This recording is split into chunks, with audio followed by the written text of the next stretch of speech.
Party అధ్యక్షుల వారికి అందరికీ నా నమస్కారం. మన వైఎస్ఆర్ కాంగ్రెస్ పార్టీ జిల్లా కార్యాలయం మీడియా సమావేశం జరిగింది. మహిళా విభాగం వర్కింగ్ ప్రెసిడెంట్ కాకాని పూజితమ్మ గారు పెట్టడం జరిగింది. అలాగే వైఎస్ఆర్సీపీ జోనల్ అధ్యక్షులు మెయిలీ గారు కూడా వైఎస్ఆర్ మహిళా విభాగం అధ్యక్షులు లక్ష్మీ సునంద గారు ఇతర ప్రధాన మహిళా నాయకురాలందరూ కూడా సమావేశము ఒక అమ్మాయి అత్యాచారం జరగటం ద్వారా జరిపిన సమావేశంలో కాకాని పూజితమ్మని నోట్సులు ఇవ్వటం ఇది సమంజసమా? ప్రజాప్రతినిధుల చేత ప్రజల చేత ఎన్నుకోబడిన ప్రజాప్రతినిధులు చాలామంది ఉన్నారు. అలాగే మన యొక్క ఏపీ ప్రభుత్వాన్ని ఒక హోమ్ మినిస్టర్ అనితమ్మ గారు కూడా ఉన్నారు. అమ్మగారు కూడా ఆలోచించి ఒక స్త్రీ ఆమె బాలిక ఒక స్త్రీ పాత్ర వహిస్తుంది. అలాగే అలాంటి అమ్మాయిని మైనర్ బాలిక మీద అత్యాచారం జరిగిందంటే అమ్మగారు కూడా కొంచెం బాధ్యత వహించి ఆ చేసిన వాళ్ళ మీద కూడా ఏదన్నా చర్య తీసుకుంటే బాగుంటుందని నా ఒపీనియన్. అలాగే ఏంటంటే మన కూటమి ప్రభుత్వం వాళ్ళు ప్రజల చేత ఎన్నుకోబడ్డ వాళ్ళు ప్రజాప్రతినిధుల చేత సామాన్య మానవుల చేత ఎన్నుకోబడిన ప్రజాప్రతినిధులు పరిపాలన విధానంలో how to talk with others ఎలాగ మాట్లాడాలి అనేది కూడా మనం చెప్పవసరం లేదు. ప్రజాప్రతినిధులు ఎలా మాట్లాడితే మనం కూడా అలాగే మాట్లాడతాం అనేది మనం తెలుసుకోవాలి. చాలా విధంగా అందరూ ఎడ్యుకేటెడ్సే ఎలా మాట్లాడాలి అసలు అలా మాట్లాడే విధానం ఏంటో కూడా తెలియటం లేదు. నిన్నటికి మొన్నటికి చూస్తే అంబటి రాంబాబు గారు ఏదో తిరుమల లడ్డు మీద జరిగిన విషయం మీద వాళ్ళ గృహాల మీద ఓన్లీ ఆడవాళ్ళు ఉంటే ఆడవాళ్ళ గృహాల మీదకి పోయి అందరూ ఇచ్చేయటం అది సమంజసమా? ఇప్పుడు ఏముంది, మనకి టీవీలు కాదండి, ఇప్పుడు మినీ ప్రపంచమైన సెల్లులో వచ్చేస్తుంది. ప్రతి ఒక్కరికి చదువు ఉండి చదువు లేని ప్రతి ఒక్కరికి వితిన్ సెకండ్స్లో అందుబాటులో ఉన్నాయి. ఎక్కడ ఏమి జరుగుతుంది అనేది కూడా తెలిసిపోతుంది ప్రతి వారికి. ఎవరైతే బాగలేని వాళ్ళు పలకరిస్తారు, ఎవరికైనా బాగలేదు ఏదైనా జరిగింది పోయి పలకరించిన వాళ్ళ మీద కేసులు పెడతారండి కేసులు. ఇప్పుడు ఎవరికైనా ఏదైనా బాగలేదు వెళ్తాము పలకరిస్తాము. ఇప్పుడు మామూలుగా కూడా ఎవరైనా మన బంధువులు కానీ మన ఎవరైనా ఇతరులు ఉంటారు, వాళ్ళకి ఏదైనా బాగలేకపోతే మనం వెళ్ళి పలకరించి వస్తాము. ఎక్కడైనా జరిగే విషయమే ఇది, జరగని విషయమా? వాళ్ళ దగ్గరికి పోయి వాళ్ళ గృహాల మీదకి పోయి వాళ్ళ ఇంటి మీదకి పోయి వాళ్ళ ఆడవాళ్ళతో ఎలాగంటే అలాగ మాట్లాడటం అనేది నా విషయం అయితే నేనైతే చెప్తాను. ఒక ఎడ్యుకేటెడ్గా అలా మాట్లాడటం అయితే భావ్యం కాదు అని అయితే నేను అనుకుంటున్నాను.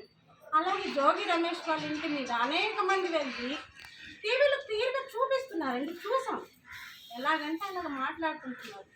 ఇదేంటి ప్రజాప్రతినిధులే ఇలా చేస్తుంటే మన పరిపాలనా విధానంలో ప్రజలమైన మనం ఎలా ఉండాలా, మన మాటలు ఎలా ఉండాలా, చాలా పద్ధతిగా ఉండాలా మన మాటలు, మన పెంపకం ఎలా ఉంటుంది, మనం ఏంటి అనేది ప్రజాప్రతినిధులు ఎలా మాట్లాడితే మన పాలనలో ఉన్న మనం కూడా వాళ్ళు చూసి మనం నేర్చుకోవాలి. పెద్దవాళ్ళు ఎలా మాట్లాడతారు అంటే మనము వాళ్ళని చూసి ఓహో వాళ్ళు అలా పరిపాలిస్తున్నారు, ఆ పరిపాలన ఎలా ఉంది, అసలు ఆ పరిపాలన విధానం ఎలా ఉంది, ఆ పరిపాలన విధానం మనం చూస్తే మనల్ని చూసి వాళ్ళు నేర్చుకోవాలా, వాళ్ళు చూసి మనం నేర్చుకోవాలనేది తెలియటల్లా.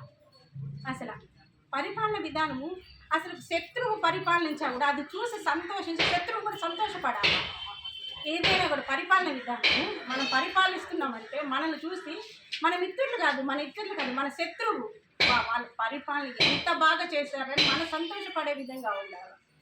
పరిపాలన చూస్తుంటే ఎక్కడ జరిగిన అరాచకాలు అఘాయిత్యాలు ఇవి చూస్తుంటే అసలు పరిపాలన విధానం చూస్తుంటేనే భయం వస్తుందండి.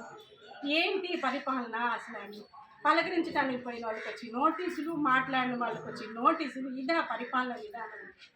మనం కష్టపడి చదువుకొని చేసి 36 సంవత్సరాలు 40 సంవత్సరాలు మనం పార్టీలో కాదండి, పార్టీ 5 సంవత్సరాలు ఉంటుంది. మనము రక్షించే వాళ్ళు పోలీసులు. వాళ్ళ పరిపాలనా విధానం ఎలా ఉంది, మనం రక్షించాలి వాళ్ళని, ప్రజల్ని ఏమైతే మాట్లాడుతున్నామో మేము ఆ పరిపాలన విధానం ఎలా ఉంది. మనం 36 years దాంట్లో ఉంటాం, సర్వీస్లో ఉంటాం. ప్రజాప్రతినిధులు 5 years ఉంటారు. వాళ్ళ అండదండలకో వాళ్ళతో ఎవరికో భయపడి మనం పరిపాలన మనం చేయవసరం లేదు. సొంత నిర్ణయాలతో కాదు కానీ నా ఉద్దేశం ఏంటంటే పరిపాలన విధానం ఎలా ఉంది అంటే అది చూసి మనం సంతోషపడే విధంగా ఉండాలి అనేది నా ఆలోచన.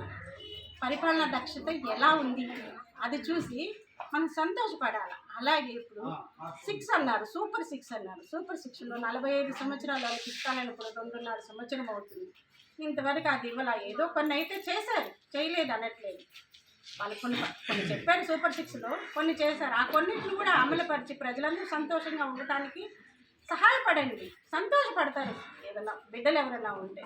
ఇప్పుడు తిరుమల లడ్డు ఉందండి. తిరుమల లడ్డులో అనేక కోట్ల మంది ఎక్కడెక్కడి నుంచో వచ్చి అక్కడ దాని స్వామికి దండం పెట్టుకొని వాళ్ళ కోరికలు నెరవేర్చుకొని పోతూ ఉంటారు. ఇప్పుడు స్వామివారి లడ్డు మీద అనేకమైన ఇచ్చలు అవి చూసి బాధపడుతున్నారు అనేక మంది. మా బోటోళ్ళు కూడా బాధపడుతున్నారండి స్వామివారి లడ్డు విషయం అయితే. దాని గురించి కూడా నేనేమంటాను, పరిపాలన విధానం అందరూ మన ఏపీ ప్రభుత్వం సుఖ సంతోషాలతో ఉండాలని కోరుకుంటూ ముగించుకుంటున్నానండి.